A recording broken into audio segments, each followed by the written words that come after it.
ನಮಸ್ತೆ, ನಾನು ನಿಮ್ಮ ಪವನ್ ಗುರುಜಿ. ಇವತ್ತಿನ ಈ ವಿಡಿಯೋದಲ್ಲಿ ಜಾತಕದಲ್ಲಿ ರಾಹು ದೋಷ ಇದ್ದರೆ ಯಾವ ರೀತಿ ಪರಿಣಾಮ ಬೀರುತ್ತೆ ಅಂತ ನಾನು ಮಾತಾಡ್ತಾ ಇದ್ದೀನಿ. ನೋಡಿ, ಜಾತಕದಲ್ಲಿ ರಾಹು ದೋಷ ಇದ್ದರೆ ಕೆಲವೊಬ್ಬ ವ್ಯಕ್ತಿಗಳಿಗೆ ಅಲ್ಲ ಸಲ್ಲದ ಅಪವಾದ ಬರ್ತಾ ಇರುತ್ತೆ. ಆಮೇಲೆ ದುಡ್ಡಿನ ಸಮಸ್ಯೆ ಆಗ್ತಾ ಇರುತ್ತೆ. ನಂತರ ಯಾವುದೇ ಕ್ಷೇತ್ರದಲ್ಲಿ ನಾವು ಕೆಲಸ ಮಾಡಲಿಕ್ಕೆ ಹೋದರೆ ಆ ಕೆಲಸ ಅರ್ಧೋಟಾಗಿ ಬಿಡ್ತಾ ಇರುತ್ತೆ. ಹೀಗಾಗಿ ಜಾತಕದಲ್ಲಿ ರಾಹು ದೋಷ ಇದ್ದರೆ ಯಾವ ಪೂಜೆಯನ್ನು ಮಾಡ್ಕೋಬೇಕು ಅನ್ನುವಂಥದ್ದು ಈ ವಿಡಿಯೋದಲ್ಲಿ ನಾನು ನಿಮಗೆ ತಿಳಿಸ್ಕೊಡ್ತಾ ಇದ್ದೀನಿ.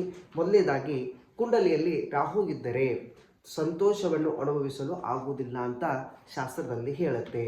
ಸಮಯಕ್ಕೆ ಸರಿಯಾಗಿ ಪರಿಪೂರ್ಣ ಕಾರ್ಯವನ್ನು ನಿರ್ವಹಿಸಲು ರಾಹು ನಿಮಗೆ ಎಂದಿಗೂ ಅವಕಾಶವನ್ನು ನೀಡುವುದಿಲ್ಲ. ನೀವು ತೀವ್ರ ಆರ್ಥಿಕ ಬಿಕ್ಕಟ್ಟುಗಳನ್ನು ಎದುರಿಸುತ್ತಿದ್ದರೆ